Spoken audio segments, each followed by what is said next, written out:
What's up, worldwide fam? It's your it's your homie Omar S for YouTube and for the West Coast Wave on Library. I just saw this morning. I thought to myself, the world's got to know about this. So here we are. Brazil now home to world's third largest death toll after another record daily jump.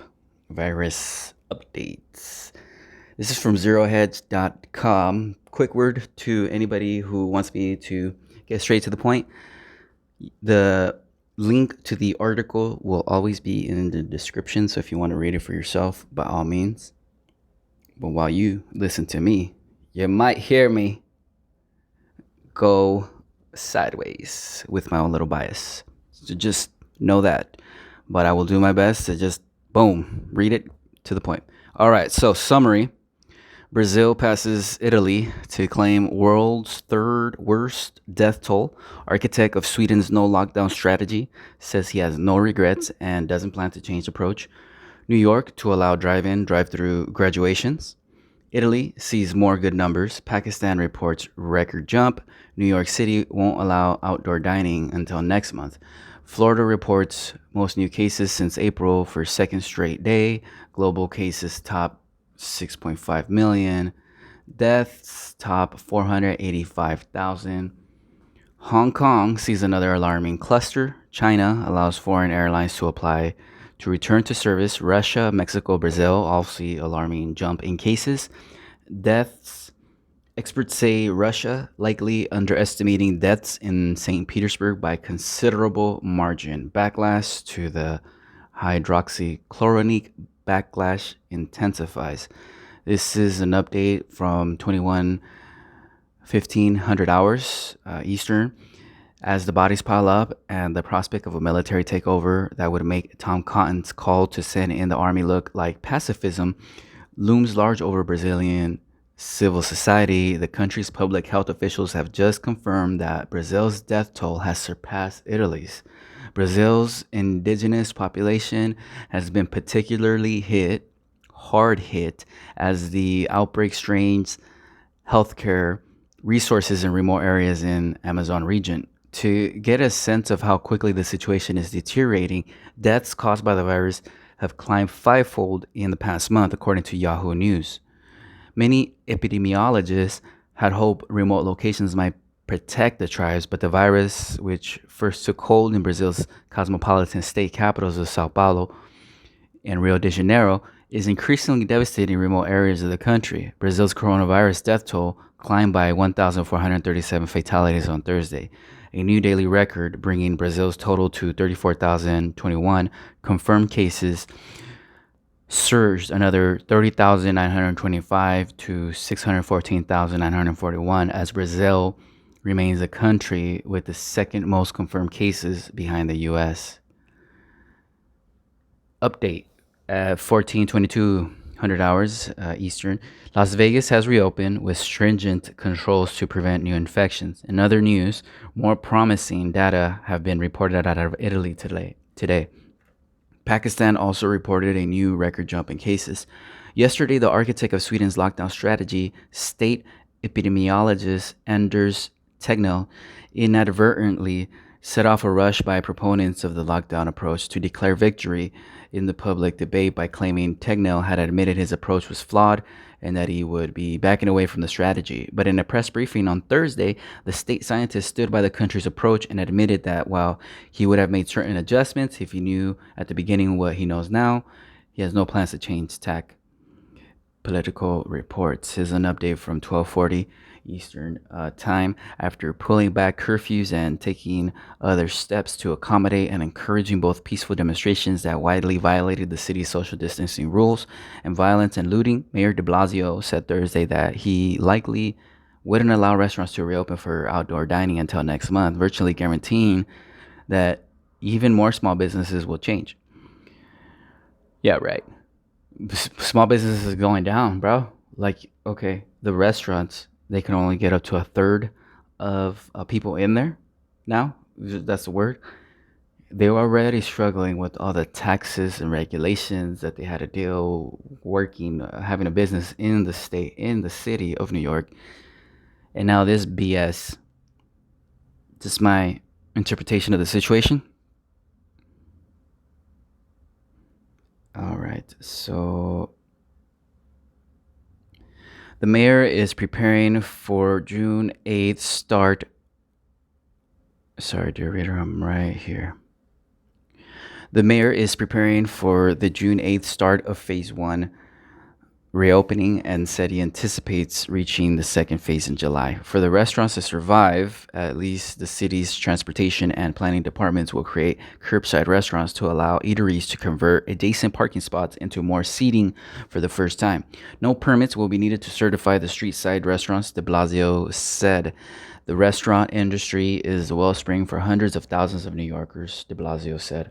More than 184,000 of the city's 274,000 food and beverage industry workers have lost their jobs due to the forced shutdown of the city. While de Blasio's plan sounds nice on paper, in our experience, most New York City restaurants don't have much, if any, space for patron parking. By comparison, both neighboring Connecticut and New Jersey have already okayed restaurants to reopen for limited outdoor dining. Here's an update from 11:20 Eastern Standard Time. As deaths and new cases reported in Florida over the last few days have increased, we warned that the market would eventually wake up to the uptick in new deaths and cases in certain states.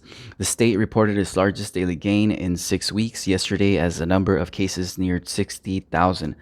Now, on Thursday, public health officials in the state have reported another multi-week high. Florida reported 1,317 new COVID 19 cases over the last day, the highest level since April 17th.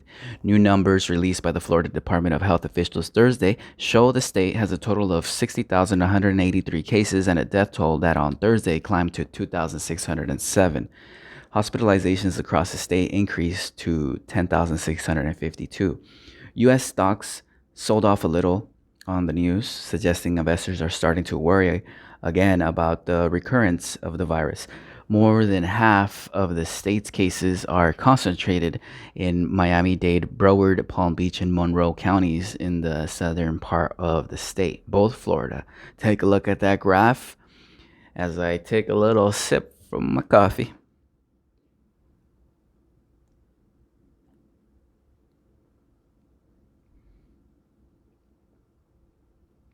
So note the 7 day average is the average of a day and in the previous 6 days of data.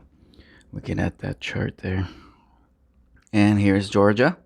Take a gander at that while I take another sip from my brew.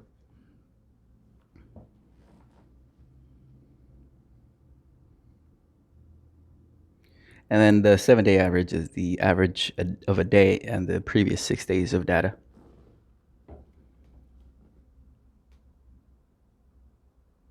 That's from the New York Times. So,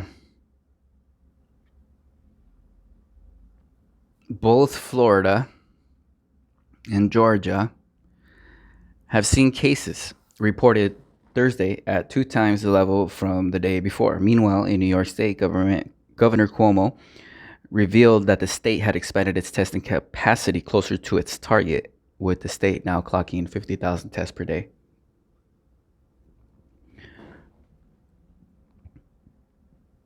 The governor, who helped perpetuate racist police tactics in his state by killing a push to legalize recreational marijuana, removing much of the pretext cops often use to unnecessarily stop young black and brown men, also urged protesters to get tested for COVID 19 while adding that he stands with the protesters for meaningful reform. Is that going to include reforming your state's drug laws, Governor? Finally, after New Jersey and Connecticut moved to allow schools to hold graduation ceremonies starting in July, Cuomo said some couldn't help but let out a justified groan. While investors have been too distracted by the violence and unrest unfolding in the streets of the United States and now several European cities, with more unrest expected in Hong Kong, to care much about the coronavirus outbreak, we suspect the shift in focus has helped fuel the market's astonishing rally over the last 2 weeks. There's no question that the US has been transfixed by the tumult sparked by the police murder of George Floyd, even as violence and looting has mostly hurt black communities and black owned small businesses, while the legal system has dutifully proceeded with the prosecution of all four officers involved in the killing. Investors ignore these developments at their own peril because over the last few days, a surge in new cases and deaths reported in Russia, Brazil, and Mexico has breathed new life into the international outbreak, even as many Americans speculate that perhaps President Trump had a point when he said the virus might run its course by the summer, lockdown or no lockdown. More experts cast doubt on Russia's figure as its case total hit 441,108 as St. Petersburg recorded 1,400 more deaths than average in May, according to official statistics cited by the Times of London, which suggests that the government may have deliberately suppressed the true number of deaths. Officials say 177 people died last month of COVID 19 in St. Petersburg, Russia's second biggest city. The majority of the excess deaths were likely to have been a result of pneumonia caused by coronavirus, even though many were labeled simply as pneumonia. Globally, coronavirus cases topped 6.5 million as of Thursday morning, while deaths neared 400,000 at 386,464. According to figures released Thursday morning, Russia's total number of infections passed 440,000 cases. While deaths continue to mount, the coronavirus death tolls in Brazil and Mexico have soared to new daily records, with 1,349 and 1,092 confirmed deaths reported over the past day. Even as the countries begin to ease lockdown restrictions, Brazil now has more than 32,000 deaths, while Mexico has more than 11,000. NBC News reports that the jump in deaths in Brazil has been driven by Brazil's indigenous populations, through which the virus is spreading quickly, with deaths caused by the disease increasing more than fivefold in the past month. How freaking convenient that the indigenous people in Brazil are the ones being hardest hit, and those are the people that the Brazilian government is usually trying to take out so they can take over the Amazon, cut down all them trees, and build stuff, right? All right. So, anyways, at least 2 U.S. senators have accused China of hiding potentially critical data from the World Health Organization, data that could have changed the course of the outbreak abroad, even as Chinese officials deny reports about the World Health Organization's frustrations with prying early data from Chinese experts. As backlash to the hydroxychloroquine backlash intensifies, a new study published by the New England Journal of Medicine claimed the drug proved ineffective for that purpose in a study that tested people who were in close contact with the disease. We're not sure what that means. However, the Lancet's decision to retract a warning about hydroxychloroquine elicited a triumphant editorial from the Wall Street Journal, which outlines the history of how bias appears to have tinged the world's interpretation of these studies. France's Bastille's Day military parade is set to be replaced by a ceremony on the Place de la Concorde Square in central Paris. President Emmanuel Macron's office announced on Thursday, angering millions of French citizens who enthusiastically celebrate the dawn of the First French Republic every year. Oh, sorry, my French friends. China appears to have turned the other cheek after the U.S. officially barred the return of Chinese airlines running flights in the U.S. China's aviation authority said that 95 foreign airlines that have suspended services in the country can now apply to resume flights. We're curious to see which airlines will get the green light. While the UK continues to resist pressure to start reopening its borders, Spanish Tourism Minister Reyes Maroto said that all restrictions to border crossings with France and Portugal will be lifted beginning on June 22nd. Key information there if you are traveling Europe. Great time, huh? In the summer, go from France to Portugal to Spain. You shouldn't have too many issues. Hong Kong confirmed new cases on Thursday, all of which a claim were imported by that number.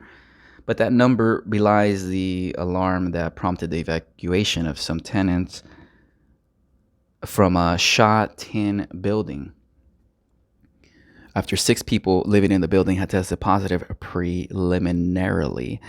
We're waiting to hear more on that. Pakistan, meanwhile, registered its highest single day rise in coronavirus cases for the third consecutive day on Wednesday, with 4,801 new cases, taking the country's total tally to 85,264.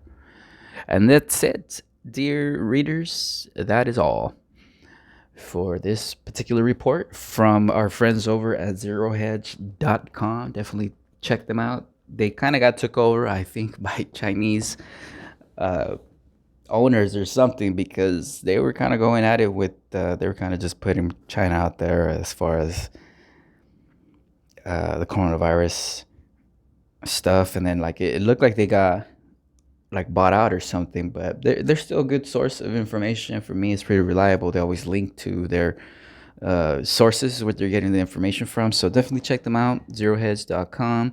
And that's normally what you're dealing with is ads like this in there. But if you have a browser that can simplify it like mine, definitely do that. This is from today. This June. Oh, this is from yesterday, 2100 hours, June 4th. Today is June 5th. It's about 9:29 p.m. West Coast. Thanks for tuning in, dear reader. There is more on the way.